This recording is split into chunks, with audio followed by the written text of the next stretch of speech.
Hello and welcome back to Reeling It Appears, where we chat about and discuss all sorts of movies. My name is Gary O'Brien, and joining me as always for the monthly recaps, it's David Scandal as we discuss the film releases of September 2024. So stick around, we hope you enjoy.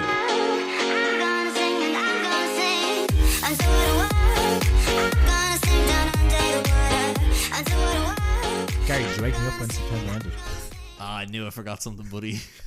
That was really, actually, no, sorry. I had to wake you up because you weren't going to see any movies. David, in I had a very busy September. I've watched these, so we're talking about 6 movies today. Yeah. I've seen 4 of them in the last 5 days. I've been carrying the podcast. No, you've been carrying the podcast Instagram, where I've just been flooding it with your reviews for everything, because I wrote one for The Substance. I was like, there's me remembering how to write, nice words about movies. And then the week got very busy. I was like, fuck it, just post everything David's done. It's easier. Just copy David's homework. And everyone's like, oh, look at Gary sharing the limelight. Nah, Gary's a bit sunburned and he needs some shade. Yeah, absolutely. Special- Happy to do it. Yeah. You get some sort of use out of that OmniPass. Exactly, there you go. We're not sponsored. Good month, spooky month. Spooky. What? Is September the new October? I don't know. Should we go? Should we do one of those things where I'm not prepared? Oh, we didn't do the recap last September. That's why. Let me just quickly check something. We skipped it. Because I retired, remember? Yeah. I said, I'm never doing this again.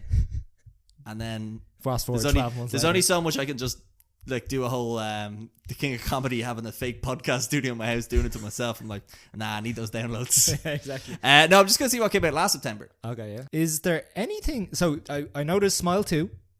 Yeah. Is there anything else big horror-wise in October? Terrifier 3. Oh, no, thank you. Did you see, apparently a lot of people walked out within 9 minutes of Terrifier 3. Yeah, why would you put yourself through that? Like, I don't know.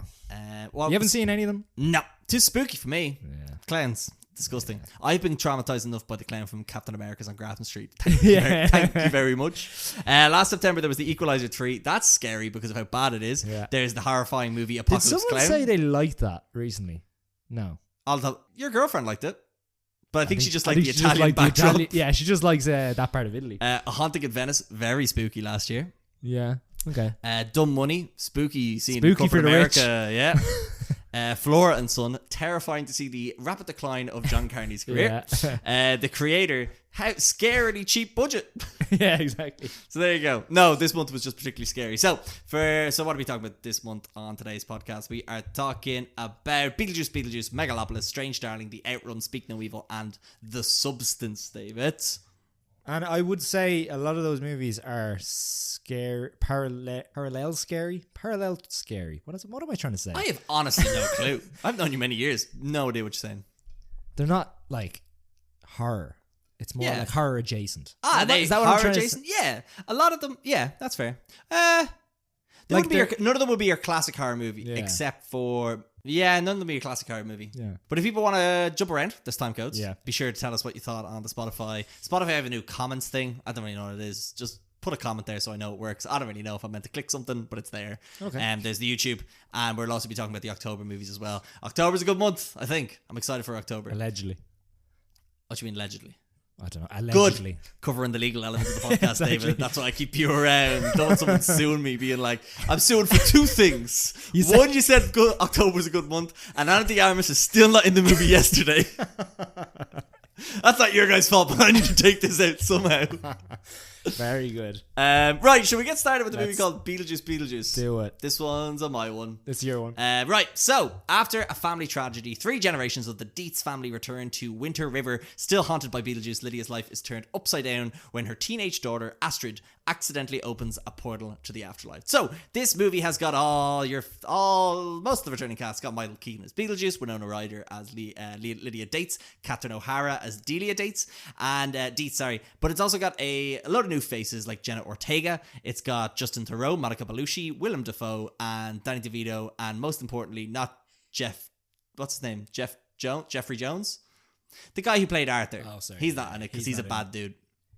Yeah. And then Alec Baldwin's not in it because he's a bad dude. And then Gina Davis was asked about this recently, and she was like, and they were like, why are you not in it? She's like, hey, Ghost on Age. And I'm like, hey, that's a good response. But you owe that production company nothing. Throw them under the bus. Okay, yeah. So it's directed by Tim Burton. It's 30 odd years after the original. Right. It is kind of like it's an interesting one because we're seeing so many kind of legacy sequels of movies from many years ago, like your Top Gun Mavericks, your Jurassic World, Star Wars Force Awakens. I'm seeing those kind of similarities to it, but this is kind of like it's kind of like a true sequel, and not like it actually kind of picks up where these characters left off. It's not as weird and spooky as some of the it's not as weird and kooky, I suppose, as some of other Tim Burton's movies. It's kind of someone has kind of had mentioned it. It's very similar to like the Wednesday vibe. Yeah, and Gothy. What? Gothy. Yeah. And it's still it's very practical. It's uses practical effects. So what's good and what's bad about this movie? There are some really fun elements in it. It's quite funny at times. Catherine O'Hara, in my opinion, steals the show. She's nothing like her character in the original one, but I think, in my opinion, she had the best lines. There are some nice additions. Justin Theroux is very, very good as a sleazeball. He's like the manager of Lydia Dietz, who's now become this sort of TV ghost hunter. Yeah. And we've got Willem Dafoe, who's like he's a person from the afterlife. He's like a dead TV cop, and he's like trying to he's in charge of the investigation to find Beetlejuice, who's being chased by his ex-wife, who is a woman who was cut up and now stapled back together again. If this sounds like it's getting confusing, it is because it is confusing. There is so many things going on with this movie. Everyone has their own storyline. It feels like it could be a mini-series rather than a movie. Everyone has got their own thing going on, and nothing kind of feels fully resolved, and scenes just happen one after each other, like a sketch show, effectively. I think it's fine. It's a fun time, but ultimately just overstuffed and just not as kooky as I want a Tim Burton movie to be. But hey, it's better than Dumbo. You have 8 main characters, not including Danny DeVito. Not including Danny. 1, 2, 3. Yeah, 8. I feel like you could take half of them out and you wouldn't change the story, the main plot of the story. You can take out Willem Dafoe. Yeah, you could take out Bellucci. You can't take out Bellucci. Why not? She's dating Tim Burton, so she has to be in the movie. Those are the rules. He likes dating gothy women and putting them in his movies. That's what he did with Eva Green, and that's what he did with Helena Bonham Carter. Let's just imagine that they're not dating. And what's wrong with you? You're breaking them up? You're not shipping Bellucci and Burton, David? Taking them out of the movie. Okay, her character doesn't do anything. No. I think as much as Catherine O'Hara seems to be having a good time, take her out of the movie. Boo. No, she's great. Like, she doesn't do anything. I feel like all you need is Winona Ryder, Jenna Ortega, Justin Theroux, and Beetlejuice. Yeah, that's fair. That's it. I agree with that. Yeah, like I think the main problem with this is I think like on the positives, I think the look of the film is great. The practical effects are great. I love all the ghosts and the zombies and this like different ways that you can see that people died. Mm-hmm. Story is horrendous. It's really bad. Like he wrote about probably 40 minutes worth of script and then just added bits because he's like, I need to puff this out to it. Also feels like he wrote like 5 stories about 5 pitches to what the movie could be, and Warner Brothers was like all that. Like, my favorite storyline is there's something with Jenna Ortega's character who she's dealing with. She's being taken out of school because her grandfather's died. That's not a spoiler, it's in the movie. It's in the movie. It's in the movie as well. It's in the trailer. And she's fighting with her mom. It's interesting to see Winona Ryder as a mother in this when we saw her as the daughter to Catherine O'Hara's character. So seeing that like 3 generations thing is really interesting. And then she makes a friend in the town, played by Arthur Conti. The character's name is Wolf Jackson. Weird name. Yeah. But that's a really interesting storyline. That goes to cool places because it's some of that isolation piece. It's very, very good. I won't say too much about it. But that's just like... It's basically... It becomes a vehicle to go from scene to scene and then it just goes nowhere. And that, I feel like you can nearly make a movie out of that. Yeah. Personally, I enjoyed... Keaton, you said you weren't as...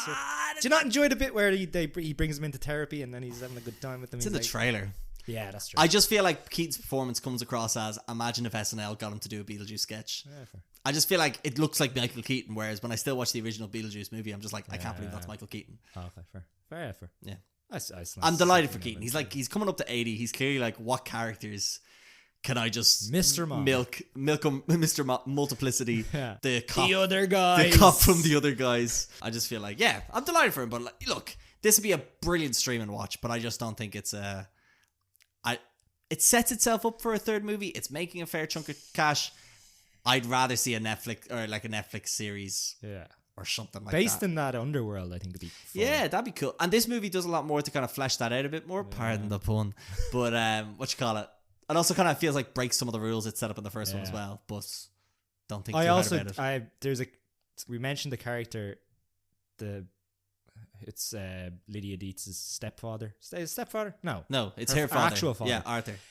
Yeah, he's in the movie for some reason. In a certain extent. A form. Yeah. Well, we know he dies, necessary. so he's in the afterlife. But he's represented in a weird way that just makes us think, why are we lingering on this? And again, he doesn't do anything. No, he's just, and it's not even funny, so it's not even comedically weird. Yeah. Again, people seem to like this. Weird. Yeah. I watched the original recently, and I was just like, yeah, this is fucked. This is fucked. Yeah. Okay. Look, I don't know. It's something different, I suppose. Yeah. Exactly, yeah. Well, like, we like to see different things. We like to see bold artistic choices in the multiplex, David. Yeah. Tell us about Megalopolis. Okay, Megalopolis. Where to begin? Caesar Catalina, played by Adam Driver, is part of the design authority. I haven't seen this, by the way, so everyone else, just for context. In New Rome, which is basically just New York. And he's got some wild ideas about building a utopia for society, but he's coming up against stern opposition from the mayor of New Rome, played by Giancarlo Esposito, can't remember his name. And he has...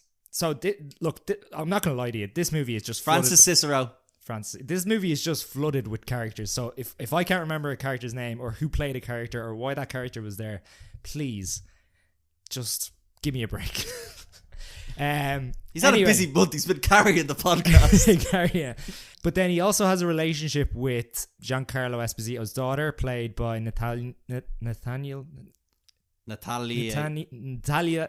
Emmanuel from Game of Thrones fame. Yeah, and the Fast series. He has a cousin played by Shia LaBeouf who doesn't like him. Claudio Pulcher. He's got an uncle who's the head of the bank, played by Jon Voight. Hamilton Crassus III. Yeah. And then some other side characters. There's a politician who's played by Dustin Hoffman, who's friends with Giancarlo Esposito. Lush Berman. Yeah. Well, I just started doing fake ones and see if you notice. Man, honestly, I couldn't say. Okay, that's the basic premise, okay? There's some stuff in there, and I'll get to it. I don't know why it's there and what he was going for, but it's in there, okay? I've been through this. I've been through videos on YouTube to try and understand better what he was going for. Not really sure, okay? This movie, okay, let's just start with the simple things. It looks terrible. Okay. That's not great for a movie. No, especially when you spend 120 million on it. And of your own money. You're supposed to be creating a utopia in New Rome. There's like, I can understand he's probably trying to incorporate plot points where, you know, the story behind the making of this movie is he didn't want any producer. He's been building this up for years. He didn't want any other producers kind of holding him back. He didn't want anyone telling him that he couldn't do things. So he just put the money in himself, and he's just, you know, he had final cut. And I feel like half of the plot of this movie is just him trying to get back at producers, you know, in the past to say like, oh, you told me I couldn't do this, but I did it. And that's what the plot of the movie is. Okay. It's he's an architect. He's an architect. And he wants to make... But the design authority aren't letting him. No, he's the designer. The mayor won't let him. Oh. So Hollywood. Yeah. Okay. And then... for some reason, the character is able to stop time, but that's never used once in the movie. Oh. No, sorry. It's not used for a useful reason. David, is it very much like a Zach Morris from Saved by the Bell where he goes, time out! Kind of. This mayor's not helping me build what I want to build. Goddamn principal, whatever the name is from Saved by the Bell. It's like super, super pretentious. There's a scene at the start where all the characters seem to like come together over like a model of the city, and there's journalists asking questions. Is Wow Platinum there? I forgot about Aubrey Plaza. Wow Platinum? My God, yeah. She's probably the best thing about the movie because she's really going for it. But she's in a better movie this month. Where was I? Yes. So he stops time sometimes for some reason, and then he can't stop time for some reason. And then there's another character who's like Taylor Swift. No, not really Taylor Swift type. She's just a like big pop star, and she's a virgin, and that's a big thing. And she's like, all these old men are pumping money into her. Grace Vanderveld as Vester Sweetwater, a virginal teen pop star. Yeah, and there's a side plot where Shia LaBeouf releases a Claudio video. Pulcher. Yes, releases a video of Adam Driver's character and that character, the teen pop star, them riding. Oh. But then we find out number one. So obviously Adam Driver gets arrested and put in jail. Yeah. But then we find out number one, the pop star isn't actually 16. She's not a virgin, and the video was a deepfake. So no, don't ask me why that's in there. can I explain? Can I guess? So he had apparently, what's his face? Coppola had come out and said like how this was a lot of against cancel culture because he cast John Voight, Shia LaBeouf, and something Dustin Hoffman did apparently. I haven't looked into it. But if you're telling me Mr. Megorium is doing some fuck stuff, anyway, my point is, I wonder if that's like, you can't believe everything you see about sexual. But like, it's not a part of the main story. It's just a side plot that's just there for like 2 minutes and then it's resolved. Oh, do you reckon it's do you reckon he's made a movie that's basically just kind of like people being able to spend the whole movie just extrapolating to society rather than actually be a narrative? Oh, I absolutely think like I can understand how someone would get on board with this and be like, yeah, this is art. Oh, Grace Randolph liked it. But like I couldn't understand half the movie, and there's just bits like there's bits where it's split screen for some reason, and then there's a bit where Adam Driver is doing a press conference, and I think this is the bit where there's famous. Oh yeah. But like it only takes up like 1/3 of the screen or 1/6 of the screen. Like imagine goalpost, and it's like the goal rather than the actual above the, and it's just that bit, and the rest of the screen is black. It's just some crazy stuff. Do you reckon it's because like you don't read the New York Times? I think you need to read the New York Times to get this movie. I don't know, but like I'd love to sit down because it like when I was going sit down with Francis. No, but sit down just with someone even who enjoyed it. But like it was. If you enjoyed it, email in. It was funny going into it. Okay, Kira was like, "Is this movie good?" And I was like, "I don't know." But the same amount of people on Letterboxd gave it 1.5 stars. Also gave it 4 stars. Okay, so like there was a balance there. It was almost like if anyone has Letterboxd, you'll see typically the graph is skewed one way or the other. Typically, if it's bad, it's skewed to the left. If it's good, skewed to the right. This was like a bar. It was just like spread evenly across. Now, I'm sure at the minute it's released wide now, so I would say more people have given it poorer reviews. Oh wow, yeah, you're right. Yeah, I just could not understand. It was like he just threw a load of shit at the wall and was like, let's just do it all. Do you want to know what the top review on Letterboxd is? Yeah. It's a 0.5 star. Yeah. It's that shit sucked Megalopolis. I mean, the famous thing now is that everyone's calling it Megalopolis. Yeah, because it made $4 million opening weekend. Yeah. No, like I'm not going to waste any more time talking about it. I just and the thing is, I've been telling people it's not even funny enough to go see. Like, I mean, it's not like famously a like Blackbird. Blackbird, Michael Flatley. Famously, Blackbird was like probably the most popular movie in Ireland for a week because people were just like, "Oh, we have to see this and see how bad it is." This is like too long to even enjoy in that sense. Mm-hmm. Like maybe I'd say if you're stoned, I'd say you could probably get on the vibe of it. Yeah. But like, I don't know. It was just so weird. It's like, and Adam Driver is so bad. And he's so pretentiously bad in it. Like he's almost as bad as Shia LaBeouf. Like Shia LaBeouf in this is really annoying, but like Adam Driver is so close to being worse than him. No, the movie is just incredibly pretentious, and like whatever ideas he had about building a better America for everyone, and it just gets completely lost because there's just so many side plots that he was taking. It's like he's literally like he's taking shots at people in Hollywood. Nice. He built up a list over the years and just wanted to get back at people. Yeah, bad idea. Don't do that. You obviously wanted to maybe redeem Francis Ford for... No, the only thing I want to say about this movie, I haven't seen it. I will watch it eventually, probably. Yeah. But what I want to say is there's a great show on Paramount Plus called The Offer. I highly, highly, highly recommend it. It's all about how the Godfather got made. It's a really, not only an interesting story, the mob are involved. It takes a lot of twists and turns. But one of the beauties of that movie is it kind of shows the need of producers and studio execs and how Francis Ford wanted to do a load of stupid stuff. And then he had a producer basically working for him as the middleman with the studio exec. And it's weird to see. So you watch a series about that, 6 episodes, great. It's well shot. It's great cast. Miniseries, no. Miniseries, yeah. There's no season 2. Well, they probably could do. Could be. Really, really good. Well shot. What's his face? From Miles Top Teller. Gun. Miles Teller, Juno Temple, Anthony Good. Is that his name? Matthew Good. Best. Yeah. Oh, he's unbelievable. He's always good. He's so good. Anyway. It shows like The Godfather would not be as good as it was without the studio exec, the producer, and the creatives behind it, and the cast and everything like that. How they all work together to make a movie that is what I consider one of the greatest of all time. Yeah. I don't, but people do. Who plays Pacino? Oh, someone known. I don't know. But it's weird to see Coppola then after years of just being fucking, bitter about being told he's the best director and then not getting his way, being like, I'm going to take all of those other like guardrails out of the system and make a pure creation of mine. Yeah. And then he's surprised people don't like it. Yeah. But look, you're 85, you sell a vineyard, make whatever you want, who cares? Yeah. You know what I mean? But just, get over yourself.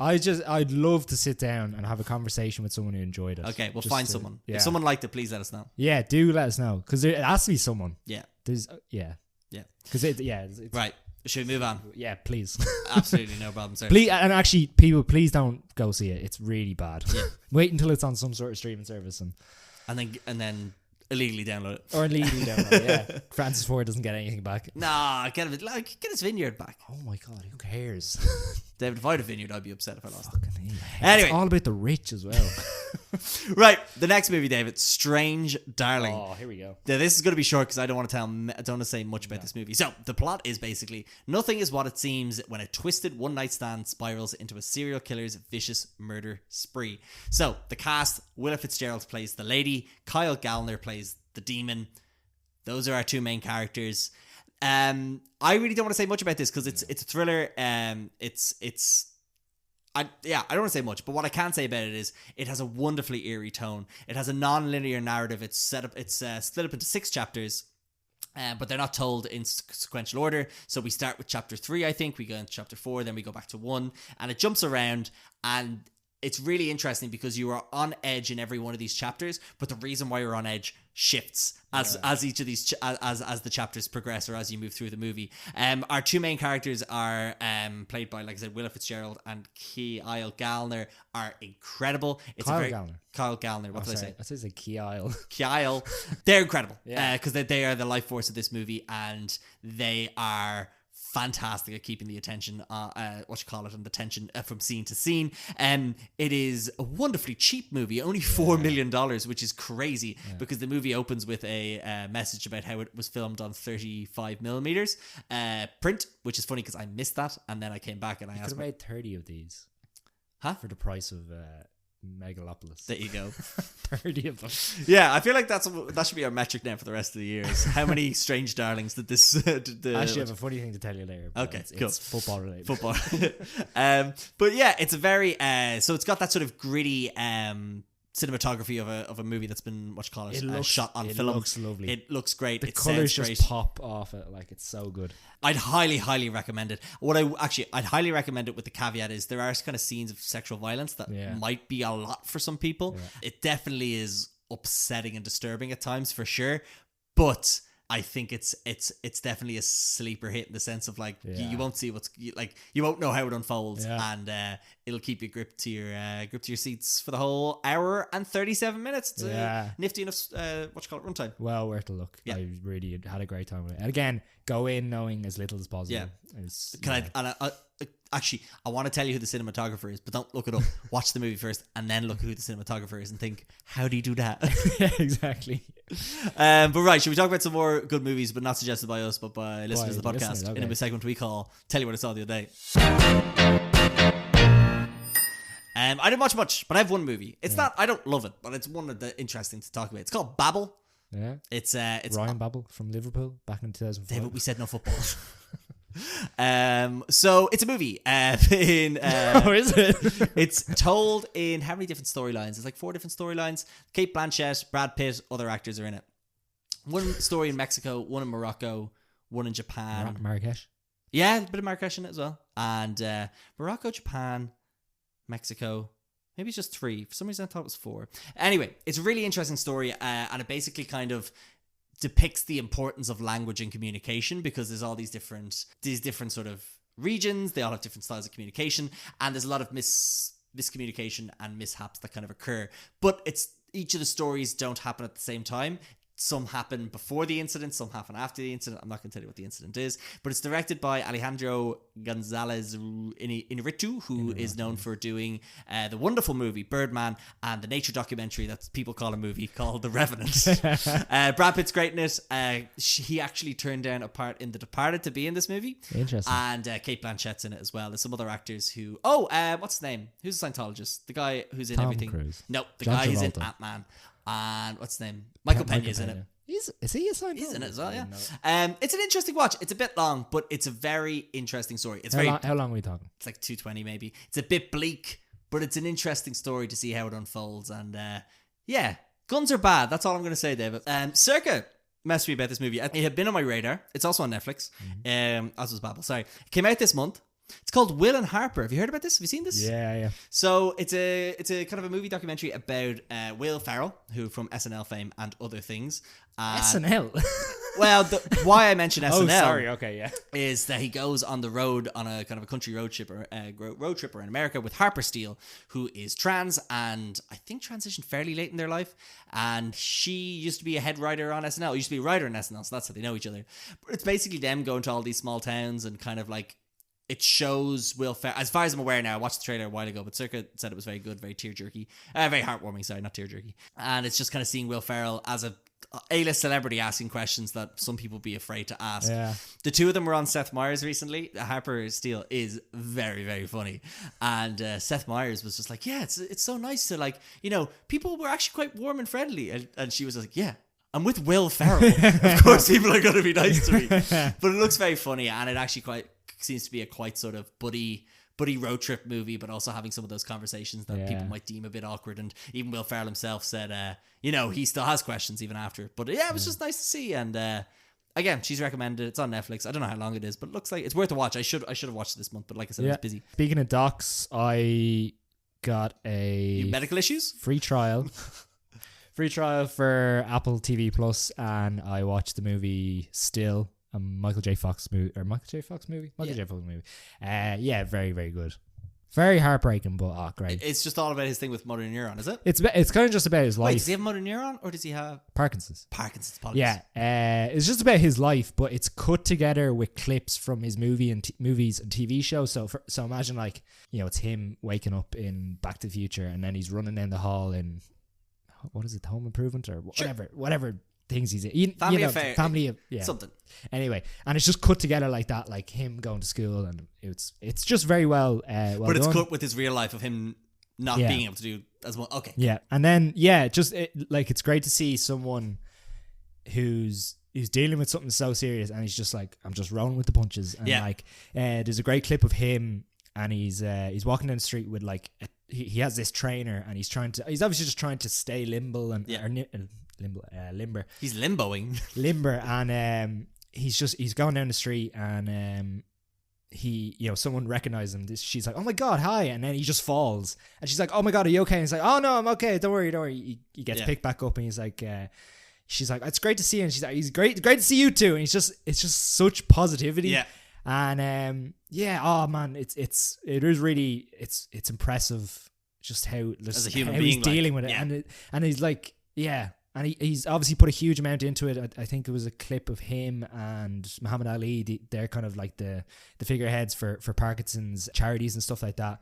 And look, he's just I know he says, I'm a Hollywood star, and I was very lucky to live that life, but I'm now just dealing with this, and he doesn't want his family to feel like he's holding them back or anything like that. He's just treat him as he's as out much. there having a good time. He's playing guitar with Chris Martin at a Coldplay concert. So just very nice, very sweet. It's cool. It's good. Again, I think it's like 90 minutes. Maybe. It's just a classic example of all the best things are on Apple TV Plus, but nobody watches it. Exactly, except for Argyle and Killers of the Flower Moon. And Napoleon. They just don't do their movies. They do docs, and they had a good Steve Martin documentary, as far as I was aware. Yeah, the series are great as well. What else we got here? Get Out, also on Netflix. This is my house, man. Oh no! Oh yeah, we're in your house. Podcast studio's changed. Yeah. If in case you hear the audio's bad and this episode's not good, it's all David's fault. It's because David's home is a bad environment for podcasting, is what I'm saying. It's a bad environment, just in general. Yeah. Get Out. Jordan Peele. This is my okay. Jordan Peele. What's his face? Daniel Kaluuya. Other people. Alison something. Yeah. Put Jordan Peele on the map for horror. Yeah. He now just makes all these crazy horror movies now. Incredible movie. Yeah. If you don't know what it's about, well done you. You've avoided it. It's probably one of the best movies of the 21st century, is it? Yeah, it probably is. It's definitely up there. Robbed of an Oscar. Yeah. What won instead? Was it The Shape of Water that year? Yeah, possibly. Go on. Phil for Phil. Oh, I love it. Oh man, it's Lakeith Stanfield in it as well. He has that little small part, but he's so good. And then I can't remember who plays the friend. I won't say, but oh man. Oh, so I good. know exactly. Is it? Keep It's talking. not Laura. Phil, It's not Laura Linney. Hold on. Is it Alison Janney? Oh wait, no, sorry. So the mother. Yeah. Who's the man? Oh, the mother is Catherine Keener. Catherine Keener. Sorry, that's my bad. Sorry, I thought you were talking about the friend from the TSA. That's No, yeah, I was going to Little say Ray, that, yeah. Little Ray Harry, who people would know from movies such as Good Boys, the Angry Birds movie 2. Bradley Whitford as well. He's in it. He's very good. Look, it's a great movie. It's a fantastic movie. It's also So sorry, I was looking to see what stole its Oscars. What we got here? 2017. So whatever. What, Oh, David. Yeah, it was Shape of Water because we watched it on the way over to the US. Or I did anyway. I did as well. Yeah. That's a movie not to watch on the plane. No. Do you want to know who won Best Actor? Yeah, Who go beat on. Daniel? Oh, did Daniel Kaluuya got nominated? Do you want to know who beat him? Gary Oldman as Churchill. But Maybe people should look up what Churchill did. It really did. what a prick. Allegedly. Allegedly. Good man, David. Don't want the Churchill estate on my ass. No, it's an unbelievable movie. Cinematography, score, the message of the movie. It's a great horrible time. Yeah, it is. That reminded me. I watched a movie today called Megamind. It's on Amazon Prime for the next 7 days. So if anyone wants to watch Wait, it. no, we're recording this on Friday. This comes out on Tuesday, so it's actually only there for another 3 days. Cheers, whatever. Speaking of Will Ferrell, Guillermo del Toro is a consultant on that movie, and there's someone else who's a consultant on that. Did you know Eva Longoria is a producer on John Wick? What? And It's so weird, isn't Demi it? Moore is a producer on all 3 Austin Power movies. Good for her. That's crazy. I do stick around for the producers and the executive producers more often now because I'm like, what weirdo was involved in this? Yeah. So Get Out. Yeah, sorry, Get Out. No, Get Out of this house. Get Out is great. Can I continue this weird thing I'm on of weird creepy movies? And Francis Ford Coppola. Bram Stoker's Dracula. Lily suggested this. There's a podcast on it that came out this time last year. It's not on a streaming service, but you can rent it. That is Francis Ford Coppola. It is Francis Ford Coppola, yeah. It's a weird, horny vampire movie that's fucked, and also has Gary Oldman in it, playing a bad dude, much like Churchill, allegedly. It's a vibe. It's a vibe, and we're coming into spooky season, so yeah, go watch it and then listen to the podcast. It's not on anyway. You can rent it on YouTube and Skype Cinema and Apple. And sorry. Yeah, it's on rentable services, David. I can keep going. I've got loads here. Yeah, go on. Give me another. We've got Jojo Rabbit on Disney Plus. Oh, so, did someone watch that for the first time? Yeah, Joe. He's a real person. All Some right. people just put things in that we don't know, okay? Okay, yeah. This podcast has other listeners than people I know, okay? Nice. Joe. Put this in Jojo Rabbit. So I was thinking about this because I was like, okay, that's an interesting one to talk about because like it is a very good movie. Won an Oscar for best screenplay. You did talk about this. What? You talked about we talked about it on the podcast. No. But what I'm more interested... Yes, there's an episode on this as well with Mr. Mark Tuddy. What I think it's interesting about this movie now, looking back, is... Jeez, Taika's fallen off a cliff, eh? Yeah. He won the Oscar for that. He won the Oscar for best screenplay. Adapted or... No, it was... Adapted, yeah, because it's based on Caging Skies. It's a book his mother told him to read. But like, then we had Thor. Read your book, kids. Then we had Bad Thor. Yeah. Then we had Bad Football Movie. Yeah. And... now he's not doing Star Wars anymore. Then he's just having threesomes. Yeah, nice. Allegedly. But like definitely. And he's just fallen off a cliff in a big way. He's meant to be writing a Star Wars movie. That's not happening now. Allegedly. Yeah. So although I think he's gotten to that stage where he's probably producing stuff like he's doing What We Do in the Shadows. He's doing Time Bandits. Not Resident Evil. What's it again? Evil Dead? No, it's a TV series. Doesn't matter. Anyway, but that movie itself, Scarlett Johansson, little boy, very good, haunting movie, but also funny. Who's little girl? She's also in Last Night in Soho. Mackenzie Davis. No, that's something. You're that's the girl from Speak No Evil. Mackenzie. McKenna Grace. No, that's the little girl from another movie, David. Mackenzie. We can work this out. Mackenzie. Something Mackenzie. For a bit there, it was like a tennis match. You were just going back and forth on little girls. Little girls. Thomas and Mackenzie. That's not a real name. We have a bit. That's 2 surnames.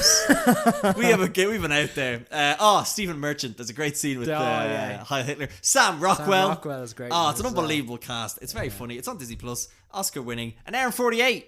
Can he go wrong? Yeah. That's on Disney. It's on Disney Plus. Yeah. It's a bit funny. Fun for all the family. Fun for all the family. Bring the kids. I have another one as well. Keep going. Yeah, keep going. Johan Hackett. Yeah. Suggested being John Malkovich. Oh, he's watching movies with John in the title of it. It's really weird. Have you noticed that? Yeah. What a crazy. No, he's not actually not doing that. But Well, he is. He's Well, watched this movie. This is the beginning of the streak. Yeah. What else is he gonna watch? John the Baptist. John Wick 1, 2, 3, and 4. Yeah. John Saint John. Saint John. Anyway, this is a fantastic movie. Yeah, incredible. Weird and quirky. Charlie It's Kaufman is the so writer. weird. People would know him from the writer of movies like Adaptation. I think I'm thinking of Ending Things. Again, that's a directed to you, David, not a name for a movie. What's the one you're in love with your phone? Her. I'm liking your names for these movies. I think Spike Jonze is the director of that as well. Yeah, he is. Yeah. It's incredible. Yeah. No, sorry, that's what I was going. I don't know if Charlie Kaufman wrote that. Did he? Maybe he Her. did. Yeah, I don't know. Anyway, I know Spike Jonze directed it, but yeah, this is so weird. And it's New York, and it's New York in the 2000s. And I thought like New York in the 70s was weird, Eternal Sunshine, Charlie Kaufman did as Yeah, well. So there that's you the big one. but like New York in the 2000s is even grimier Yeah. somehow. Well, according to the Matrix, it's the pinnacle of society. Yeah. So, but basically, the plot is there's a door. You go through. There's like a weird office block. This guy's starting a new job. There's like a weird middle floor where the ceiling's very tiny. Yeah. He finds a door in his office. You go through that door and you become John Malkovich for like an hour. Yeah. But then you're spat out on the Side of the freeway. New or something. Jersey Turnpike. Yeah. Yeah. And yeah, it's got what's his face, John Cusack, who's usually awful in movies. How dare you? He's a Name me 3 good John Cusack movies. no. Thomas and McKenzie. Allegedly. Catherine Keener from Get Out's in it. Yeah. Cameron Diaz. John Malkovich himself is Yeah. obviously in this Cameron as well. Diaz has Charlie a great Sheen's role in it. this. Uh, his that bit's great. So yeah, it's a fantastic movie. Yeah. It's a bit mind warpy, like a lot of Charlie Kaufman's movies, but it's on Amazon Prime. Definitely worth a watch. See, I'm trying to think now who would direct that if it came out today, and I feel like it would Francis Ford Coppola. be Ari Aster. But yeah, he'd make it about like Yeah, he'd make it repressed so sexual weird. feelings towards your mother. Yeah, it'd be so weird. It was nominated for a couple of Oscars. It lost a lot to Black Beauty. Yeah, that horse was pretty cool. No, American Beauty. Sorry, Okay. whoops. That guy did some bad things. Allegedly. Gotta cover all the bases. That's here. gonna be the new catchphrase for this. Regan the Pierce. We discuss movies allegedly. And then you have another movie here that I want to make sure that we mention called 4 Lines. Oh, sorry. Yeah, that's great. Okay, so this is about 4 lads who want to be jihadi terrorists in London. It's a comedy. Yeah, and it's a comedy, and it's just a satire about the idea of like these English lads just trying to become terrorists, and yeah, it's just like almost like a mockumentary style about them and their lives, and them trying to do these terrorist attacks and going on training camps. We get a young Riz Ahmed and Kai Van Novak from What We Do in the Shadow series. Isn't it? It's just ridiculous, and like it's the type of thing that just would not be made today. No, you wouldn't. I don't But think it would it's even get past. 2010. It wouldn't get past the writing process now. Yeah. It is incredible, and then there's something that happens about midway through, and I was shocked, and then it just kept going. Yeah. it's so funny. It's so fun. It's like there is Middle Eastern talent like in front of behind the camera. Yeah. You know, they do it from a place of like, this is all so ridiculous. It can be joked about in Yeah. some way or another. Riz Ahmed, all he wants to go is on Yeah. the Rubber Digging Rapids statement. Digging Rapids. Yeah, It's he so just much wants of to it. skip the queue Yeah. and not in towers. It's so great. It's fucking very weird. funny. It's very British. Yeah. Yeah. Yeah. Oh, it's incredible. Yeah. Okay. Should anything else, David? That's on Netflix. It's on Please Netflix. go watch it. Go watch it. It's a great time. It's about 1 hour Right. 40, I think. We're gonna go back to the movies that come out this month. Are we? Right, David, we're over to you for a movie called The Outrun. Oh, we're gonna blaze through this because it's a grim time. So this is based on a real woman's life, and it's kind of written. No, sorry, Rona is the girl, and she wrote memoirs about her life dealing with alcoholism, and this is a story about kind of a part of her life when she manages to get kind of sober, but it is heavy going. Yeah. So she's from Scotland. She's living in London, and the way the movie was supposed to, I feel like it was supposed to kind of flow, was that you were supposed to see it on like, okay, day 0, and it's when she starts kind of trying to go sober, and then you might get to day 162. Yeah. and then she starts drinking again for some reason, whatever. Okay. And it's supposed to, and then there's like back and forth from when she was like heavily drinking, and her friends of hers dealing with her, and her boyfriend dealing with her, and then her being sober, and she's living up on the Orkneys, just north of Scotland, and like I think it's kind of well done, but I would have liked it to be a little bit more structured that way, because it kind of loses the pace a bit. So sorry, the first thing I should mention is Saoirse Ronan plays the main character Rona, and she's fantastic in it. Like, she's really great job in this. It's like it's empathetic without being like preachy, which is great. Because a lot of those ones, where someone's like, I watched a movie actually this month called Beautiful Boy, and it was just so preachy because I feel like it was coming from the point of view of the father rather than the addict, right? And it was just like, what that movie's about. Yeah, okay. It's their relationship. But this and the idea is what they were going for is that like she's so desperate to drink. She just prefers herself when she's drinking, that she has to go and literally isolate herself from society. She has to go to the furthest part, because they say it that like, Britain is an island off Europe.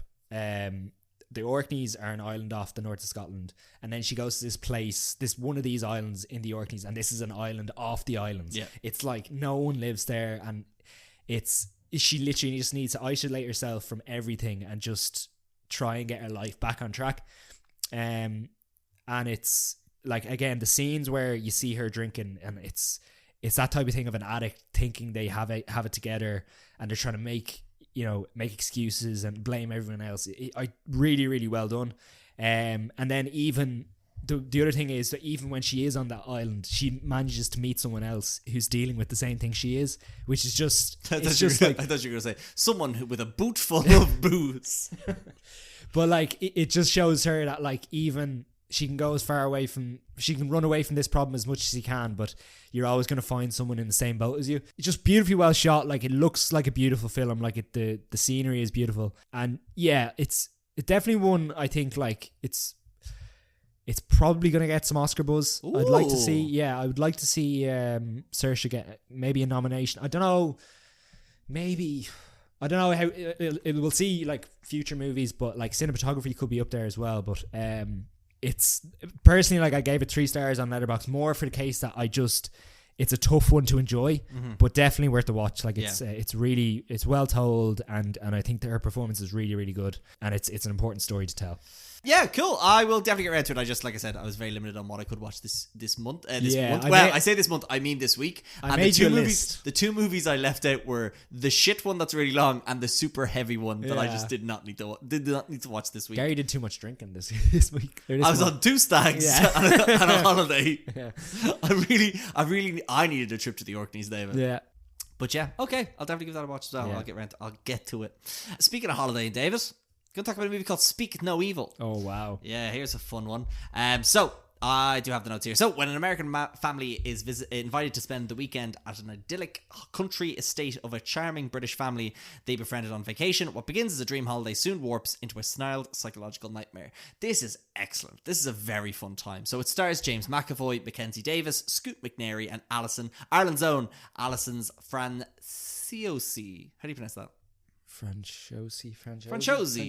Ireland's own. She's Irish. Yeah. So, just let's call her Aisling. Let's call her That's more Aisling. Yeah, Aisling Fran. Aisling Fran. See, she's 2 first names, unlike Thomas and Mackenzie, 2 last names. This is a wonderfully tense thriller, and not thriller. Sorry, it's a thriller. It's a thriller. It's unsettling. So we meet the James McAvoy and his wife, played by Ali Aisling, and they're harmless. They're just really like loud British people on holiday. You know, the way British people are on holidays, allegedly. And you have Scoot McNairy and his wife. You know, he's just been laid off. He's trying to find a job. They're settling in London. They're a bit tense. They're a bit timid. Yeah. And then they're befriended and taken in by these loud British people. And then they decide to go spend a weekend with them.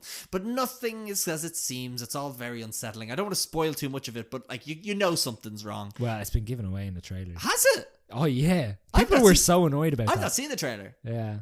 But a lot of the Letterboxd reviews are...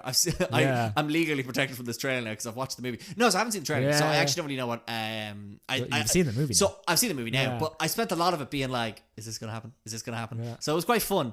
Things are immediately up when their son, who has a disability, and Yeah. you're already like, what's that about? Yeah. So child acting's great. Score is great. Yeah. The tension is excellent. Simple scenes as someone being on a ladder are just terrifyingly Yeah. tense. James McAvoy, he's just such a great spooky dude. Isn't he? I think he's great. And yeah, it's a Blumhouse production. It's James Watkins is the director, I believe, Yeah. who did Shut Up and Dance, one of the Black Mirror episodes. It's based on a Danish movie. Yeah, I don't know if you noticed that at the start. With the Danish, they try to avoid a Danish person, which is Taking the fair piss out of because the Danish, as you know, not a great pastry, David. I prefer croissant myself. Okay, there you go. But yeah, what do you think? I literally only saw this today. Yeah, I had a great time. Yeah, my big issue is like I kind of knew where it was going, but I enjoyed the journey. Yeah, I enjoyed James McAvoy. He's Like- such a look, it Such a takes fucker. it takes a turn as you expect. yeah. But you didn't know when that was going to happen, and you Yeah. didn't know if it was going to happen, Yeah. which I think was great. Now, like I'm not. That's not too much of a spoiler because you've seen the trailer. But Yeah. like I said, great at home watch. The awkwardness of some scenes are fucking Yeah, and what's brilliant about this movie is it plays into the abuse of social awkwardness, Yeah. as in like how you think you should be in social situations, and like, you know, like having to deal with like, okay, people are different with their kids and Yeah. trying to be polite, but also like not looking after your own safety in danger Yeah. because you don't want to upset someone or yeah. be impolite. That was great. Yeah. So I don't know if you saw the origin of this movie came from the director or writer of the original one wrote this because when he was away on holidays, he was with the Dutch family, I think, and the Dutch family invited him to their No, but house. that's the first movie. Yes. Oh, sorry, yeah. So what happened was they invited him to the house and him and his kid, and he was like, oh, I'm not doing that. But then he was like, but what if I did? And wrote about the fears of what actually would happen. Yeah. And he just spiraled it out of control. Yeah. And that's how the movie got made. So I thought that was a really interesting thing of like just the having that social pressure to do things and be polite in situations and how Yeah. that can get you into trouble. Yeah. Which means I am never speaking to anyone again. Don't make friends on holidays. Don't make friends on holidays. Who makes friends on holidays? Psychopaths. Sorry, what was I going to say? So it is based on a movie that came out 2 years ago. 2022. They spun it around quickly. Yeah. Don't know how I feel about that. Look, we're talking about it now. We're talking about it now because there's an American release, but But that's what I mean. Oh, sorry, yeah. But would we have known about the Danish one? Yeah, I suppose. Fair enough. The Dutch one? Dutch? Danish? No, it's a Danish. It's a Danish movie, yeah, sorry, it is. But they go to Yeah. Netherlands. But it's like this. I might watch a movie called A Man Called Ovi because I watched the American one called A Man Called Lotto. A Man Called Lotto coming to Netflix October 13th. Is it actually? Yep. Oh, very good. We can do that next Yeah. month. But overall, great. Yeah, like I just love that idea of just a secluded location and a small cast. And yeah, shit hitting the fan. Shit in the fan. You also knew something was up when that family, the American family, have their daughter, called it Agnes. The fuck's that about? Why are you naming a kid Agnes in 2020? Agnes all along. Yeah. Allegedly. Allegedly. don't want anyone coming from, No. from Disney Plus. Coming at us. Yeah, Coming sure, why at not? Yeah, okay, David. Right, David. Should we move on to Let's go. the movie of the month for a lot of people? So people, you say- people so they are, say. People are raving about this thing. Actually, here's a question. So sorry, you haven't rated Speak No Evil yet. Yeah. Is it better and worse than this movie, The Substance?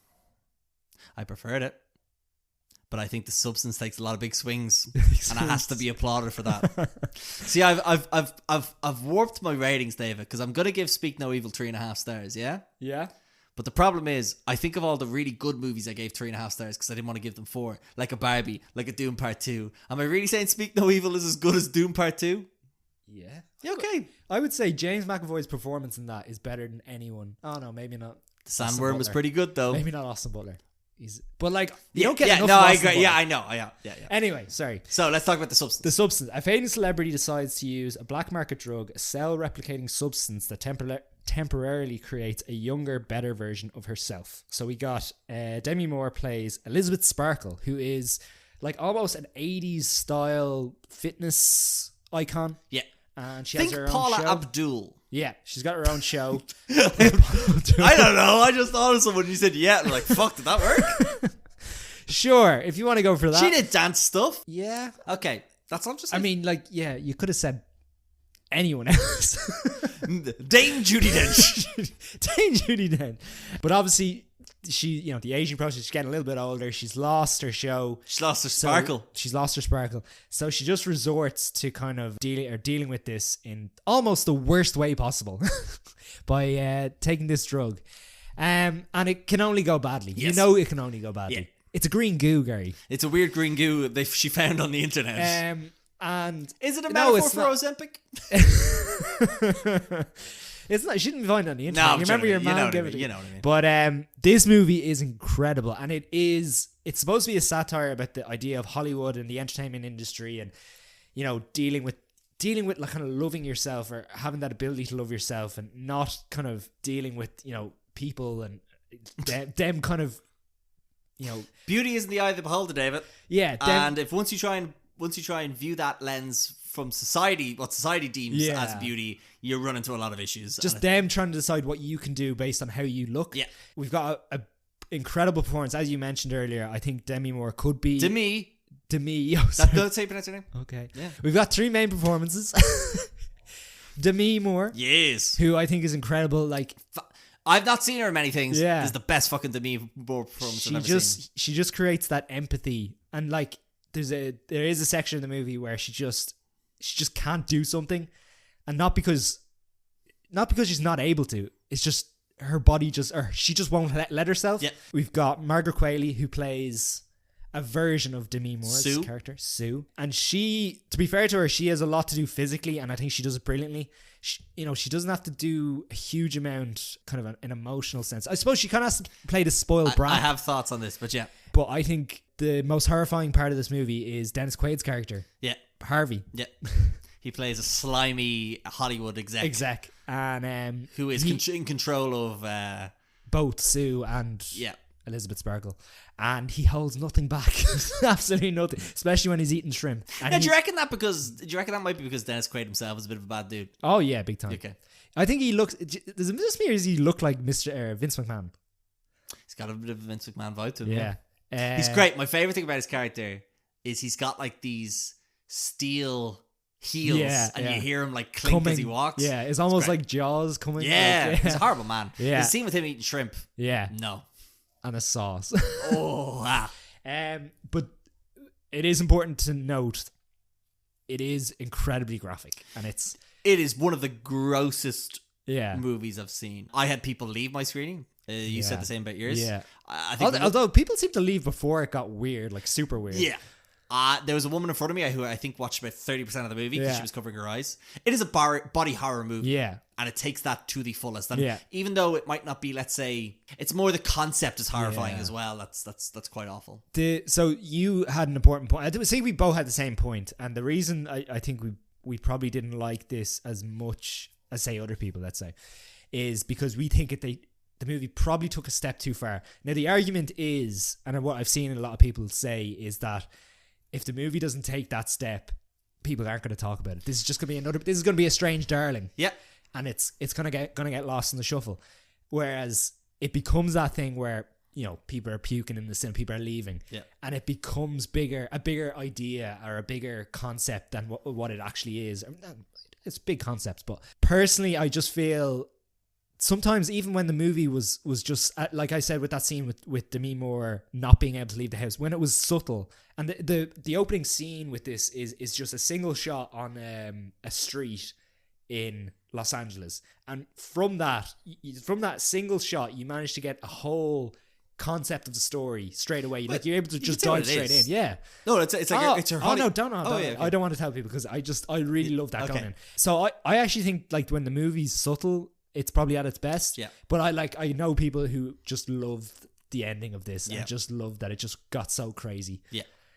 I just feel like my thing was I've nothing against that type of movie. I just feel like this movie was doing so well without it. That was my biggest thing. Yeah, no, that's fair. Because it's very sleek. The visuals are crisp. They pop vibrant. Yeah. To be more that 180 camera they do, I thought was really good. It's really atmospheric and like they use like people's faces up and it just gets you in the zone really well. And Demi Moore as well. Her performance is so captivating and enthralling. And I just feel like it sometimes doesn't need the outlandish elements it utilizes to tell the story when she's doing so much work. Yeah. Margaret Qualley. Yeah. She's been on a roll. She's in so many things. She is like hit after hit after hit, arguably, except for Driving Away Dolls. But I think what I liked about this performance of hers was it's unlike anything we've seen because she's playing, and I could be disparaging when I say this. Basically, a role Megan Fox could do in her sleep. Yeah. Because she's just playing the pretty brat. Yeah. And it was, although initially I thought it was a bit of a waste of Margaret Qualley, I was like, well, it's just, she's literally just adding another thing of like, I can do this as well. Yeah. A very physical role, like you say, Jesus Christ, like that she puts a lot into this. And Dennis Quaid as well. Those are our main three, but those performances alone are great. The concept is great. The explanation of, okay, there's a lot of stuff to do with, they take the substance, they have to change every 7 days. That's how they're both in the world. And there's different rules that go along with this. Sometimes the rules break or such, and that adds to the tension of the movie. And I think a lot of the horrifying elements are when those rules aren't, let's say, obeyed by. So I really liked that element of it. What took me out of it was, there's very little instructions for it, and they seem to know exactly what to do. How do they know where to put those needles, David? There's a lot of. It's a very important process. Look, man, if you want to see someone reading instructions for another 20 minutes, yeah, I do. Or like watching a YouTube video. I was like, how does she know how to do that? Anyway, but no, like I said, great performances, great message as well about just about beauty, Hollywood standards, and stuff like that. Like it's something we didn't know before anyway, but it's a movie that told it in a horror format to really exemplify it, especially with the outlandish elements. I was trying to think, like, is there anything else? Like, I know there was like Bombshell wasn't really like that. I was trying to think if there anything else like this where like there's loads of movies. Like look at like All About Eve is another one like that as well, where it's all about like aging stars are uprooted by the young beauty, but in this case it's both the same person, which is quite interesting. Yeah, it's a tale as old as time, David, but the horror elements definitely keep it fresh in this. Sound design and the visuals. There are some squelchy sound designs. There is some just unsettling images that are also equally as great. The third act madness, as I mentioned before, I think to be more like, I just think she's incredible in this, and I really hope, and I think what's nice about this role for her is it's kind of she's playing on her own public image a bit, where she's like a fading star. Her heyday was in the 80s, and she has to do something drastic to get attention, like being the substance. Exactly. Yeah, if you're squeamish, don't go see this. The other thing I meant to say to you is towards kind of say the end of the second act of this movie, a lot of kids just kept coming into our screen. And the problem is we were in screen 5 and there must have been something on in screen 6 that they were going to, and they've blocked off the names on those screens, and like they're right beside each other. I can imagine it's probably easy enough to do, but just it was very unsettling when you see the kids come in, and I'm like, they should not be here. Leave right now. A lot of older people in my screening as well, which was interesting. But same with mine as well. Look, look, they seem to enjoy it. They didn't leave. I don't know if they couldn't leave. Their knees were at them, David. They couldn't stand up. That's me being a bit ageist. So you think, so personally I think Strange Darling was my favourite. Strange Darling was my favourite movie. Yeah. The substance, I've had a bit of an upset stomach the last week. Yeah. So and I tell you what, it wasn't actually the gross stuff. There's just a lot of stuff with stomachs in this that I think just made it a bit unsettling. Also, I have a bad knee. There's a scene with the knee, and I was like, this is all too real. And I'm an aging Hollywood icon. It was too real, David. And also, there's a lot of suspension of disbelief in this movie. Demi Moore's character undergoes a change with the process. And there's points where she's able to do things. I'm like, absolutely. The way the story has progressed, you shouldn't be able to do these things, but you can. That took me out of it a bit. But again, I don't. That's not important. It's the message of it. You know, I'm not going to beat myself up about it. Anyway, but yeah, I think Strange Darling is my favorite movie this year. My favorite movie this month. It's definitely in my top 5, I think, for the year so far. Yeah, same here. And the substance, I don't think it cracks my top 10. Do you know why? I still like Godzilla X Kong better. I still like Kingdom of the Planet Apes better. And I'm sure there's something else there inflammatory in my top 10 that'll annoy you. Yeah, no, it's in my top 10. Yeah, that's fair. That's fair. Just even concept-wise, it's a great concept. Great Black Mirror episode. Yeah. Cool. That's September. Shall we talk about what's coming in October very quickly? Ooh, spooky time. We have got Spooky Time, Joker 2, but it's a musical now. I've heard nothing but bad things. Yeah. My favorite, I saw a review on Letterboxd, or was it Rotten Tomatoes? I can't remember, where someone was like, this is like when the dumb kid gets 100% in the test because he was sitting beside the smart kid, but then the smart kid moves away, and now the dumb kid's after getting 2% in the test. Because like, you copied Scorsese, now that you can't do that. I was trying to think there, so the first one was like Taxi Driver / King Comedy. What other Scorsese movies could he do? This is actually a lot like New York, New York, which is a movie about some psychopath musician, and he it's Robert De Niro and then it's Liza Minnelli and they sing songs, but also they're crazy or something like that. So it's a lot like that. So he picked the wrong Scorsese movies. I try to think. Raging Bull and The Departed. Joker's a boxer now, and he's not a rat. Yeah, but he's also not a rat. I think they should have done Silence. Stick him in the priesthood. This looks... Okay, look. I'm excited for the visuals. I'm excited for the concept of it. I've heard not good things. Maybe make it a bit shorter and I'd be happy to go. I'm going to see it tomorrow, so... Yeah. I'll know more then. Yeah. Joaquin's they're getting so much money. Like, they won an Oscar. It's the highest rated R-rated comedy of all time. Sorry, it's the highest grossing R-rated... not R-rated comedy, just R-rated movie of all time. Of course they were going to make another one. Yeah. Tom Phillips like, I want to do a musical. Fuck it. Just pay me $10 million probably and I'll do this and who cares. If you're going to get a musical director, sorry, Baz Luhrmann. Oh wow, Francis Ford Coppola, Damien Chazelle. Yeah, I don't know how that would work. Be like, the Joker invented jazz. Allegedly. Yeah. Sorry. Go on. No, we've got A Different Man, which is an aspiring actor. Edward undergoes a radical medical procedure to drastically transform his appearance, but his new dream face quickly turns into a nightmare as he loses out on the role he was born to play and becomes obsessed with reclaiming what was lost. So. It's a bit like Sebastian. It's a bit like Substance. Yeah. So it's Sebastian Stan. He plays a character. I can't remember the name of the condition he has. Bear with me. Neurofibromatosis. Yeah. It's based on this real guy called Adam Pearson has this condition. But what's happened is Sebastian Stan has the same condition in the movie. He then dreams of having a normal face. He gets a normal face. Then a play comes along where they look for someone with this role, and then another guy gets it. And then Sebastian Stan's like, for fuck's sake. It's an A24 twisted comedy, dark comedy. Yeah. I've heard good things. It debuted at some film festivals. It's meant to be quite good. It is out in Ireland the same day. It's out this weekend, the 4th of October. So it just came out last weekend. The podcast late because I was busy. Yeah. Fun time. Sebastian Stan's also in another movie this month, but I'll get to that in a sec. Transformers 1's out as well, David. It's a cartoon. It's all about Optimus Prime's We've already origin seen stories. Transformers 1. That was back in 2007. Very good. That was the one with Shia LaBeouf. This is meant to be very good. Yeah, so they say. Scarlett Johansson's in this. I didn't know that. The loads of people are in it. Yeah, I know. It's a very stacked cast. Michael Key, Keegan-Michael Key, John Hamm, Chris Hemsworth, Brian Tyree Henry. They're all getting paid a load of money for a movie that no one's going to remember. Yeah. Terrifier 3, we've discussed. Nah, pass. Speaking of scary movies, Smile 2, David. See, I feel like this isn't going to be as good as the first one. I don't think so either. Yeah. I think it's going to have a lot more to say about society. Because the first one was just about a spooky person who kept seeing a smile and people were dying around them. But now this one is the same thing, but it's a pop star and it's all to do with fans. More people. Naomi Scott, though. Yeah. We like her. Yeah. She's good in things. Where's she been? She hasn't been around for a while. No, last movie I remember seeing her in is Aladdin. Or Charlie's Angels. Yeah, Charlie's Angels. Which wasn't good. No. Allegedly. Allegedly. But I haven't seen it. The Wild Robot. Yeah. This and Transformers are actually both from people who left or got booted out of Disney Pixar. Wow. And they've gone to make their own movies. I'm pretty sure, definitely The Wild Robot anyway. Yeah. And apparently one of the guy that he got bolted off Bolt. He got booted off Bolt, I think. Yeah. And then he set but up. that's Bolt isn't Pixar. That's no, Disney. It's Disney. Yeah, I can't remember which animation. is which. Okay, but anyway, these are both two ex-Disney guys who are making better animated movies movies. Than Disney are making these days. Yeah. I don't. Yeah, it's got. Are they going to bring that up when they win the Oscar? Oh, 100. I would. Yeah. Fuck you, Mr. Mouse.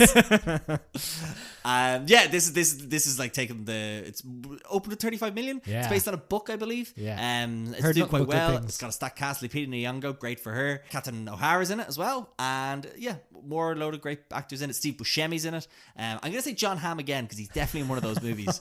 But yeah, it's about an intelligent robot stranded on an island. It's meant to be quite fun. Broken Clock is right. Yeah, John Hamm is statistically in one of these movies. And then finally we've got The Apprentice, which looks... I don't think it'll be great, but I'm really looking forward to go see it. It's all about a young Donald Trump and his mentor, Roy Cohn, cutthroat attorney. And it's basically just Sebastian Stan kind of showing the evolution, or sorry, the beginnings of the Trump character that became his personality. And Maria Bakalova is in it as Ivanka Trump. Is he going to get a bump in the ratings for this? Trump? We'll get a bump in the ratings from this movie. Yeah. I'm going to say this movie won't portray him in the best light, Dave. I don't know. I see like some people are going to look at that and go, yeah, my man. That's who I want in the White House. I'm going to go on a punt here and say those people won't watch this movie. Yeah, that's fair. It's made by liberal Hollywood, David. It's no Sound of Freedom. It's no They're making Passion of the Christ 2, and then there's also some other movies coming out. Oh, there's a movie called Am I Racist? That's like Borat, but it's conservative. Those people won't see this probably. I don't know. Is that conservative? Am I Racist? Yeah. Yeah. It's taking the piss of DEIs and stuff like that. Okay. Yeah. Fair. Yeah. Anyway, who are we to say? Yeah. Look. Anyway, so that's October. Looks like a fun time. Sprinkle of a load of good type of movies in there. What are you most looking forward to out of that? Not as many spooky movies. See, I think the way they do it, it's similar to the way a lot of Christmas movies come out in November because they want them out early so they can play over the month of December. Yeah. Like that Rock Christmas movie is out in November, I know. Yeah. The same way, so I think they all come out in like September, October. What am I most looking forward to? Probably A Different Man. It seems to be getting very good reviews. I don't know. I'm really like, I would love Smile 2 to be great. As good as the first one, even. I don't think it will. Well, I think we only liked Smile 2 because one, Spooky Mondays. No, we watched it in a small theater and we didn't know what to expect. But yeah, you'd hope this doesn't go the way of many other kind of Hollywoods. Yeah, like name a good horror sequel. I don't know if I've ever watched a horror sequel. I've only ever watched the first one just because that's the best one. Okay, it's the same director as Smile, so there's that. Okay. As we've just established on this podcast, if you do a good movie and then make a sequel, it has to be good. Ask Todd Phillips for Joker 2. Exactly. You have a sing-along now. Yeah. Gary, we can't say allegedly. Allegedly. Jeez, thank you, David. Fuck me. Yeah. What about Pearl? That doesn't count, though. What about Dr. Sleep? Oh, Evil Dead 2, some would argue. 10 Cloverfield Lane. I haven't seen it. What? I know, yeah. Get on that. A Quiet Place 2. It's not as good as first. So I've written in horror movies onto Google, yeah? Yeah. Do you know what's come up? Ghostbusters Frozen Empire. Horrifying. Yeah, look. It's Chapter 2, that's not good. Anyway, it should be a good time. Spooky time, spooky October. But that's it, David. Anything else to add? Welcome to the new studio. Yeah, thanks. I like it. Echo. Bad environment. But just, tell us what you are looking forward to for this month coming up, that is now, and what you saw last month. And just comment on Spotify. I want to see how that works. I'll comment as well. But anyway, David, thanks for coming back as always, even though I came to you this time. Yeah. I couldn't let you get out of it, David. You didn't even know I was coming today. Be sure to follow us on the Reading of the Peers Instagram, TikTok, YouTube, Letterboxd. Links all in the description. Give us an email at readingofthepeers@gmail.com. Subscribe to make sure you follow the episodes, or else give us 5 stars, or else tell us what you saw the other day. Tell us what you saw the other day. Yeah, we got a good few in this month. I really have to stop putting it up on the Friday of the podcast. But look, I'll remember next month, maybe, potentially. But you're away, actually. So the podcast is going to be late next month. So put that in your calendars, folks. Late or early? Later. Oh, good point. Actually, could do it early, yeah. We'll work this out later. Let's do it now. We know what's good. I thought Joker 2 was actually pretty good.